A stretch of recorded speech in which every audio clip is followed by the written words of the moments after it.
Бәріне сәлем достар. Мен бүгін осы ең көп қойылатын сұрақтардың бірі мышцы неге өспейді деген сұраққа жауап бергім келеді. Неге өспейді болғанда тренировка істеп жүрміз тұрақты түрде, бірақ мышцы өспейді дейді.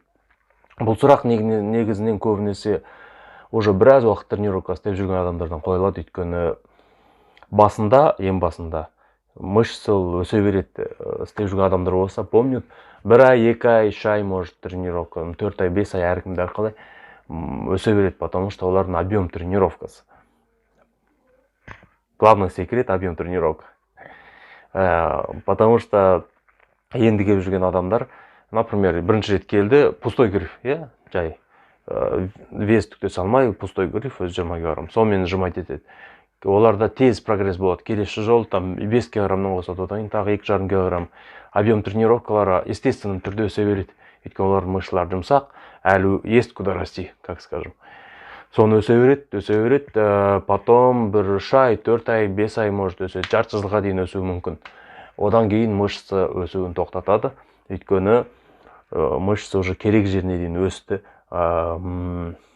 организм уже адаптировался бұл нагрузкаларға, ауыр вестерге. Ары қарай объем тренировки санау керек. Онсыз результат дұрыс болмайды. Мен өзім қашан түсіндім, сол объем тренировки санау керек, соны өсіру керек дегенді. Содан бастап, соны жазып, следить етіп, істей бастағаннан бастап, менде уже результат басқадай болды. Оғанға дейінгі ақырын результаттар, жылына біраз килограмм жинайсың солай.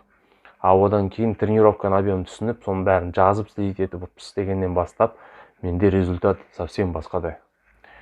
Тело поменялся, как сказать. Сондықтан тренировкаға келіп, жай бүйтіп, анан істейік, мынаны істейік деп өздеріңіз істеп кетіп қалып, мышц өседі деп надеяться етіп жүре бергеннен түк шықпайды. Тренировканы результат болу үшін тренировканы санау керек. Қанша килограмм неше рет көтердің, және келесі жолы. Қазір мен өзім примерімді көрсетейінші. Міне мен тренировочный блокнотым, жақынырақ отырайын. Мына жерде көрінсе, маки стороны. Бірінші неделя, бірінші апта, екінші апта, үшінші апта, төртінші апта. Бірінші апта 20 килограмм 12-ден. 20 килограмм 12-ден істеген кезде уже 3 подход 12-ден. Екінші апта 20 килограмм бірінші 12, екінші 13, үшінші 14 рет істедім. Үшінші подходта. Уже объем тренировки өсті, количествосы өсті, 20-ны 13-14-тен істедім. Енді келесі апта 20 килограмм 14, үшінші подход 15. Уже мынадан қарағанда, одан количествосы. Каждый апта сайын точно объем тренировки өсіп отыр менде.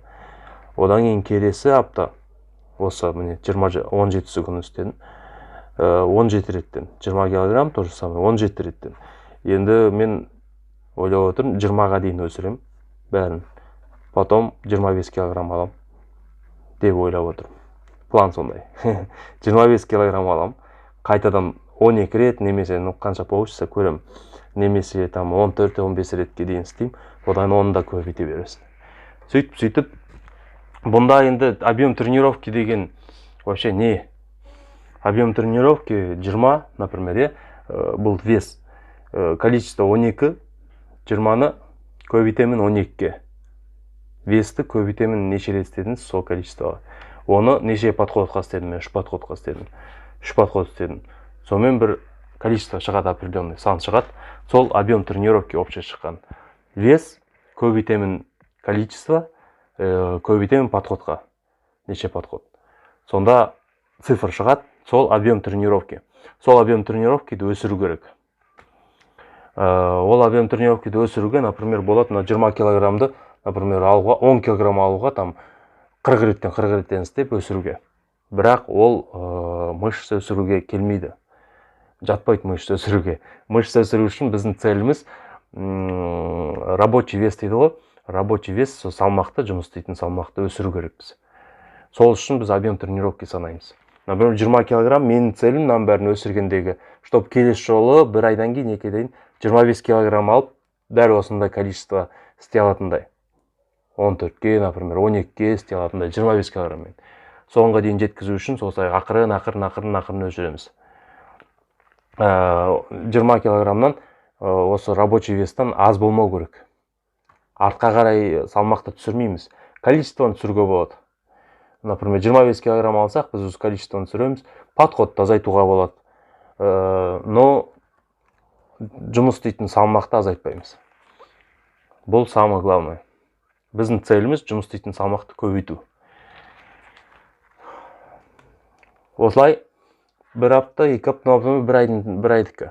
Бір айдың ішінде 20 килограммды 12-ден 17-ге вроде бы как аз сияқты 20 килограмм істеп жүрдім, 12-ге енді 17 рет істедім.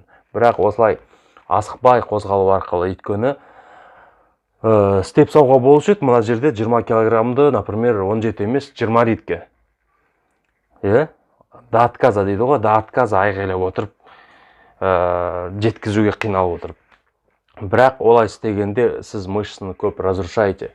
Мышцының өсетін потенциалын сіз наоборот кішкене сақтап, оны жинау керекпіз, чтобы келесі жолы тағы да істей алатындай. Бәрін қазір трайт етіп тастап, қазір разрушать етіп тастасақ, келесі неделе сіз қоса алмайсыз просто. Қазір 20 рет істеп тастадыңыз, все, сонымен қаласыз, келесі неделе тоже 20 реттен аспайсыз, даже артқа қарай кетіп қалуы мүмкін. 20 рет емес, уже аз істеп қалуыңыз мүмкін. Көп сөйлейді, көп істеп, күшім өсіп кетеді, соң көп істеген, много делать, это лучше деп. Ол негізі олай емес. Кішкене сақтап қалу керек күшті. До отказа істеуге болмайды. До отказа кейде бір для разнообразия, до отказа істегеннен кейін кішкене отдых көп болу керек. Например, менде мына жерде 14-тен 15-тен неге сразу 17-ге көшіп кеттім. Білесіздер ма? Потому что мне 8 күн істедім, 17 күн істеп тұрмын. Мен 9 күн демалдым екі ортасында. Бір апта емес, 7 күн сайын емес, 9 күн демалдым. Көбірек демалғанның арқасында мен уже 17 рет істеп тұрмын. Өйткені восстанавливаться етіп үлгердім. Сол сияқты демалысты бұл жерде контролировать кішкене. Сол объем тренировки деген осы. Осын жазып следить ету керек, потому что көп адамдар келеді, өздері істейді, келеді. В принципе, постоянно бір уровеньде жүре береді. И сіздің телоңызда мышечный объем тоже бір уровеньде жүре береді постоянно. Ол өспейді. Сондықтан объем тренировки осылай істейді етеміз. Мынау мен жазып отырғаным, мына блокнот негізі. Өзіме ыңғайлығып ойлап тапқан блокнотын, мына схеманы ойлап тапқам. Өйткені мен басында басқа блокноттармен қолдандым. Оларда жазасын. Мына жерге бір бет бір күндікке кетеді. Келесі жол мына жаққа жазасын, келесі жол мына жаққа жазасын. Одан кейін мына бетте мен иық істедім, жаңағы маки стороны. Так, ана жол неше істеппін деп бүйтіп артқа қарай қарап отырасың. Каждый тренировка солай. Упражнение атын жазу керек постоянно. Маки стороны. Мына жерге переписать надо каждый раз. Мына жаққа көштің, қайтадан маки стороны. А мұнда міне бір рет жазып қойдың. И бір апта, 2 апта, 3 апта, 4 апта істейсің. Бір айдық ғой. 4 апта бойы бір бетті ғана қолданасың. Мына немеге, иыққа. Мына жерде, например, аяқтікі. Сөйтіп, ең өзіме ойлаймын удобный. Бұндайды мен қарадым, әлемде жоқ екен. Сондықтан мен осы схеманы авторский правоға тапсырдым. Расында қарап отырмын, осындай удобный схема әлемде ешқайда жоқ екен. Бүкіл жерден іздедім. Рас, ешкім ойлап таппапты, осылай жазуға болатын. Соны енді осындай қылып өзім блокнот, тренировочный блокнот қылып шығардым. Если керек болса, астында ссылкада қалдырам. Қарап алуларыңызға болады. Мынандай женский түрлері бар. Мынау мужской, мынау женский. Ұлдың, қыздың суретімен. Қарап алуларыңызға болады. Бұл өте удобный авторский схема бар, так что бір ешкім оны қайталай алмайды. Қайталап шығаруға не имеет права. То есть схема скоро будет. Жақында болады. Сондықтан енді сіздерге айтарым, осы айтылған советтермен қолданыңыздар. Ары қарай енді результат болсын десеңіздер, жаңағы застойдан шыққым келеді десеңіздер, шығам десеңіздер, бірінші очередь осын жазып үйрену керек. Тренировканы жазып, ерінетін түктесі жоқ бұл жерде. Көп ерінетін, может. Ерінетін түктесі жоқ. Бір рет жазып қойдыңыз, болды. Подход істедім, бір цифрларға 46. Мен кейде бүйтіп жазып саламын даже міне. 40 килограмм 6 рет істедім. 40 килограмм, екінші подход, каждый раз 40 килограмм деп жазбаймын, 6 рет, одан 7 рет деп сызық қоямын да, 40 килограммда бірінші рет қана жазамын. Тіпті тез жаза саласың, болды. Еріне түктес жоқ. Ерінеуі мүмкін, когда ана ұзын схемалар, каждый раз переписать надо. А мына жерде бәрі удобный, чтобы өзіме ыңғайлы қылып істеген нәрселерім ғой.